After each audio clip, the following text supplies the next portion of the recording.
Hey, what's up guys? It's Nick here and I'm really excited to share the first part of this video series with you today. Today I'm going to unpack the method on how you can sleep less and feel better doing it. By the end of this video series, I promise that you're going to know a lot more than I did when I started out.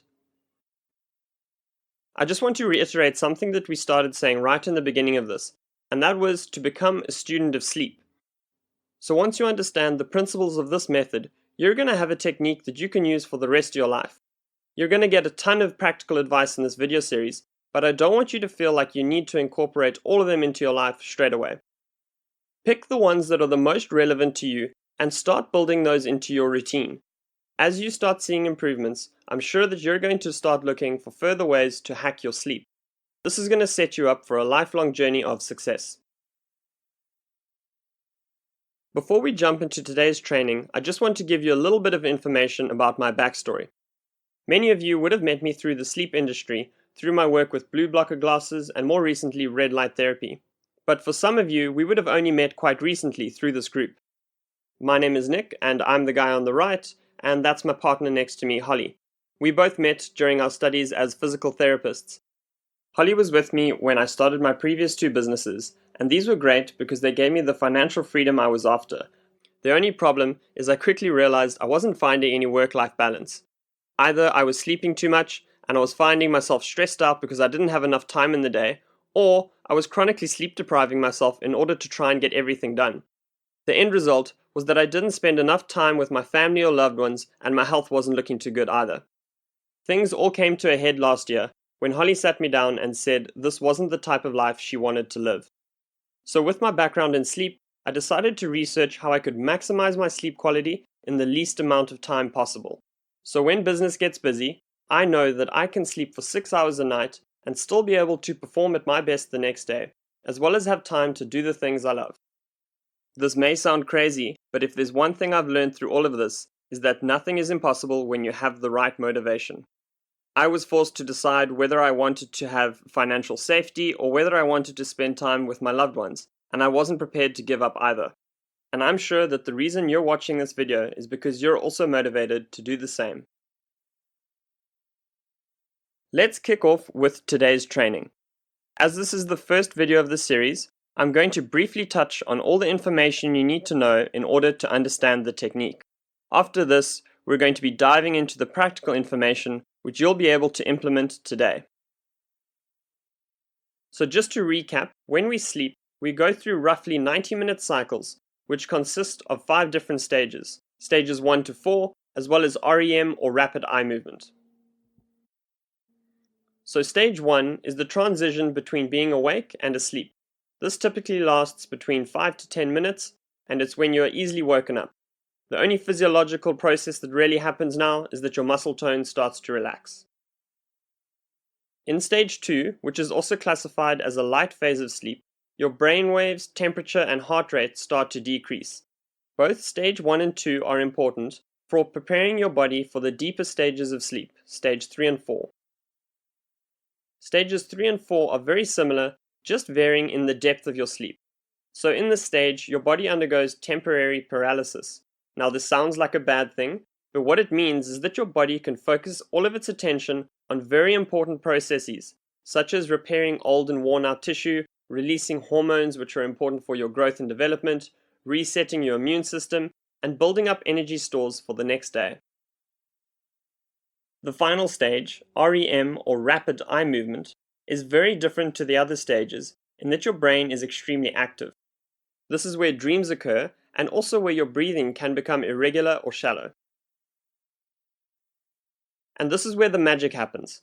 If you look at this graph, you'll notice that stages 3 and 4 occur mostly within the first 4 to 6 hours of sleep.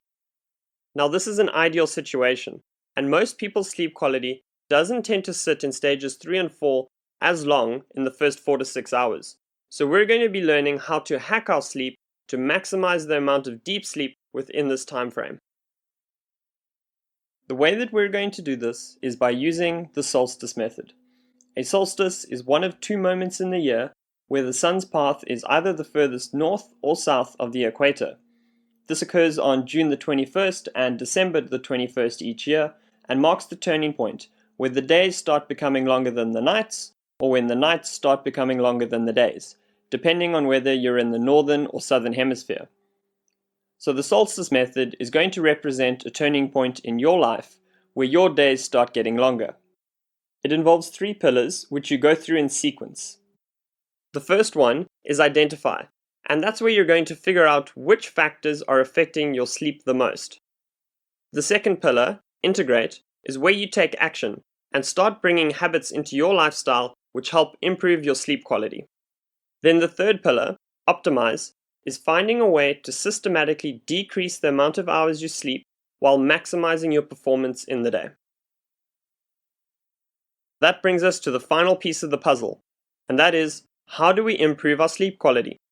It all comes down to setting your circadian rhythm. A circadian rhythm is any process that follows roughly a 24-hour cycle.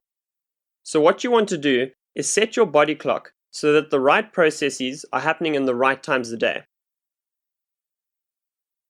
The main master clock in your brain is controlled predominantly by light, and that's the topic that we're going to be covering today. The other clocks in your body are set by other cues such as your feeding schedule and activity. Getting these clocks in sync means that you can maximize the quality of both your sleeping and waking hours. So in the sleep hacking guide that you all received, we covered artificial light and how that affects your master clock. In today's video, we're going to be covering both natural and artificial light and how we can synchronize these for an optimal circadian rhythm. A good way to think of how your sleep quality is affected by light is a simple formula, which is light during the day minus light at night. And we'll get into that further now. So increasing natural light in the day means that it's going to decrease melatonin, which is your sleep hormone, and increase cortisol, which is the hormone that makes you feel awake and alert. The most important factor here is lux, or light intensity. If you look at this graph, this gives the estimated lux level for different environments. So you can see street lighting only starts with around 10 lux, and within your home you're only going to get between 30 to 300 lux. Whereas if you look at sunlight, it starts at 400 at the moment of sunrise, and quickly increases up until the point of 100,000 lux within direct sunlight in the middle of the day. So it's important to understand that getting natural lighting in the morning is vital to making you feel awake and alert. One question that pops up quite a bit is, what happens if it's a cloudy day? So if you look at the table, you can see that even when there's cloud cover, you can get exposed to a light intensity of around 1000 lux. That is more than you're likely to get in any artificial lighting scenario. This is what you came here for, the practical advice. First step that you can do in order to increase your natural light is to open your curtains in the morning. The idea is not that you're going to maximize one short burst of light, but rather to increase your natural exposure throughout the period of your morning. A study from the National Sleep Foundation found that individuals who were exposed to morning light had better sleep quality, and this was measured by both their sleep onset latency, which is basically how long it takes you to fall asleep, and also they stayed in the deeper phases of sleep for longer. So not only are you able to fall asleep quicker, but the sleep that you do get is of a better quality. A secondary finding in this study was that the individuals had lower levels of stress and were also at a decreased risk for depression. Then the next thing you can do is to make sure that you have your breakfast or coffee outside. If you do have a view of the sunrise, then a really good idea is to look into the sky, not directly at the sun, but just to let more natural light pass through your eyes so it can set your master clock. Then try and get out as much as you can during the day. Most of us don't have the luxury of being able to leave the office whenever we want, but even something as simple as heading out for lunch can help you increase your natural light exposure. It is also important to note that sunlight in the middle of the day is extremely important for vitamin D production. Vitamin D is essential to support your brain health as well as your immune system, and even getting 5 to 10 minutes exposure in the middle of the day is enough to increase your vitamin D levels.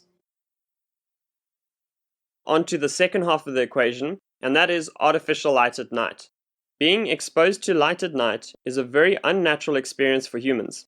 It tricks our brain into thinking that it's still daytime, and as a consequence, our hormones don't react as if we're trying to go to sleep soon. The most important variable to understanding artificial light at night is that the blue wavelengths are the most damaging to our sleep. A study in the Journal of Endocrinology and Metabolism found that melatonin release was delayed by up to 90 minutes with people who were exposed to blue light at night. And even when the melatonin was released, their levels were 50% less than those who had not been exposed to blue light at night.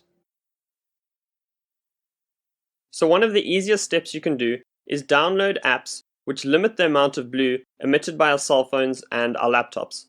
For any cellular device, you can download an app called Twilight, and what this does is it changes your screen color to match that of the sun. So during the day, you won't really see any impact on your screen, but in the evenings, your screen will go more towards the orange and red colors, similar to that of a sunset. Then for computers, laptops, and tablets, there's an app called Iris. I really like this one because it gives you a couple of different options for setting your screen. So the health mode just takes out that excessive blue, which protects you from eye strain as well as headaches associated with computer screens. Then the sleep mode takes out all of the blue, making your screen quite red and helping protect your sleep. So this is a really simple one, and it's just changing the lighting in your home to incandescent bulbs. Now, there are more extreme steps you could take, such as using red lights throughout your house, but this isn't always possible considering you need to live with other people.